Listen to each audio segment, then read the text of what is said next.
خاوتي خواتاتي صباح عليكم اهلا وسهلا مرحبا بكم يا جماعة الخير. Bonjour tout le monde, azul fella wa salam alaikum. J'espère que vous vous portez bien.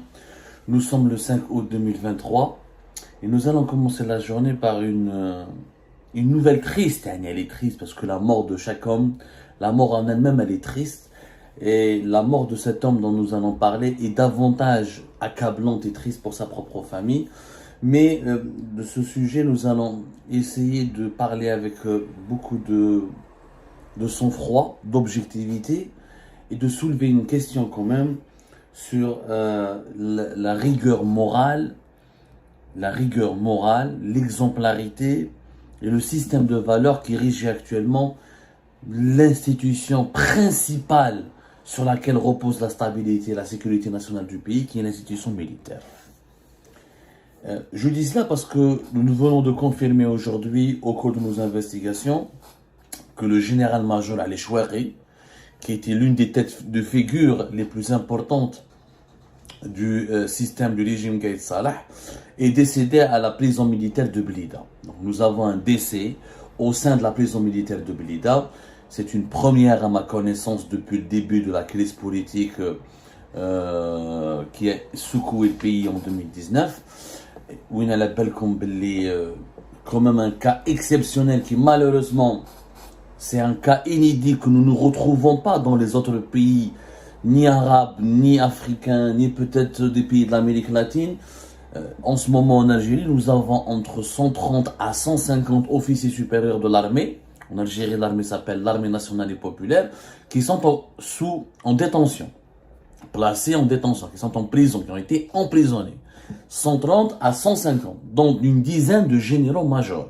Qui m'a le général-major Rachid Chouairi, qui était âgé de plus de 74 ans et qui est mort dans des conditions très troublantes. Très troublantes. Sa famille a appris son décès dans des conditions troublantes parce que elle n'a pas, visiblement, il était très très malade, d'après ce que nous avons pu confirmer au cours de notre enquête. Alors il avait un diabète à un stade très avancé. Il avait d'autres maladies chroniques comme l'hypertension. Il était surtout dépressif. Depuis 3 mois, le général Rachid Chouairi, dans sa cellule à la prison militaire de Blida, faisait une grande dépression. Il ne consommait pas régulièrement, pour ne pas dire pas du tout, ses médicaments. Il avait même demandé à voir un psychiatre. Et l'autorisation qui a été, et la demande qui avait été déposée par la famille de Rachid Chouairi et ses avocats auprès du procureur général de tribunal militaire de Blida, cette demande n'avait pas abouti, n'a pas eu de suite favorable, puisqu'apparemment, la justice militaire, elle a obéi à un processus de fonctionnement un peu opaque, pour ne pas dire très opaque. Et malheureusement, la justice civile en Algérie, elle n'est pas du tout indépendante. La justice militaire, elle est encore moins indépendante. Et les autorisations nécessaires pour transférer Rachid Chouairi vers l'hôpital militaire de Ain Nadja n'avaient pas été délivrées. Du coup, Rachid Chouairi est resté souffrant dans ces conditions de détention. Alors, c'est un malheur qui soulève plusieurs interrogations au sein de notre institution militaire. Il faudrait, je pense, casser le tabou. Le tabou est Jma'a.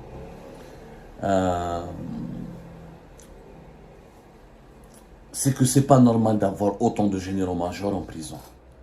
Alors, le cas de Rachid Chouairi est un peu grave, parce que quelqu'un qui est dépressif, âgé de plus de 74 ans, diabétique, qui était très très malade, on lui refuse d'être transféré dans un hôpital militaire de Ain Nadja, dans un hôpital spécialisé tout court, pour être soigné. Moi, je veux pas faire de la polémique. Moi, je ne sais pas. Il est mort dans des conditions troublantes. Est-ce que maintenant il y a eu des négligences très graves? Est-ce qu'il y a eu des maladresses? Est-ce qu'il y a eu des mauvais traitements qui lui ont été infligés? Seule une enquête indépendante peut le confirmer. Je ne peux pas, de là où je suis, je ne peux pas, depuis le territoire français, aller et vous dire et prétendre que je peux enquêter de façon transparente et professionnelle et rigoureuse sur ce qui s'est passé au sein de la prison militaire de Blida. Enquêter sur l'armée en Algérie, c'est hyper compliqué. Nous n'avons pas de preuves matérielles. C'est pratiquement impossible de recueillir des preuves matérielles. Nous n'avons que des sources. On recoupe les sources. Alors, mais ce n'est pas suffisant. On ne peut pas faire confiance à des sources comme ça verbalement pour affirmer une vérité. Tout ce que j'ai pu confirmer, qu'il était très très malade, qu'il était dépressif, qu'il souffrait énormément de ces conditions de détention. Et qu'à la prison militaire de Blida, il y a un quartier VIP هكذا وين يروغروب les officiers les plus au rang le plus supérieur qui sont des généraux majeurs parce qu'en prison il y a des colonels qui sont en prison, il y a des généraux, il y a des généraux majeurs. Il y a des anciens chefs de légion, des anciens patrons de gendarmerie nationale, il y a l'ancien patron des services secrets algériens Bachir Tartak, tous ceux qui ont servi l'armée algérienne durant les 20 ou 30 dernières années sont en prison en Algérie. Et ça ne choque personne. En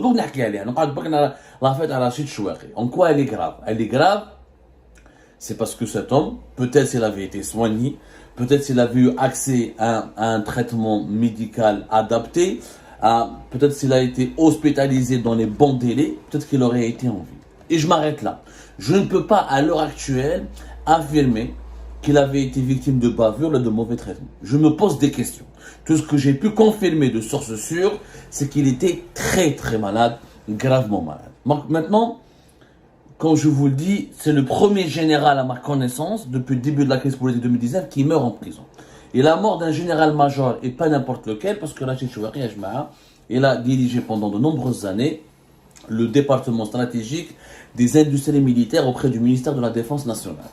Et il était l'ancien directeur des industries militaires. C'était l'un des hommes de confiance du défunt chef d'état-major de l'armée algérienne, Ahmed Gaïd Saleh.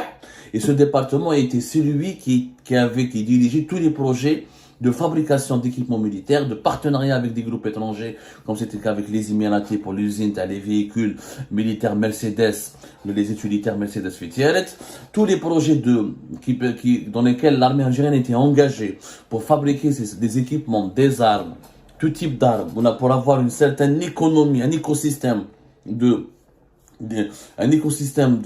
d'industrie militaire, et tous ces projets-là étaient chapeautés par ce monsieur. Alors, c'est pas n'importe quel poste, c'est un poste, on va dire, qui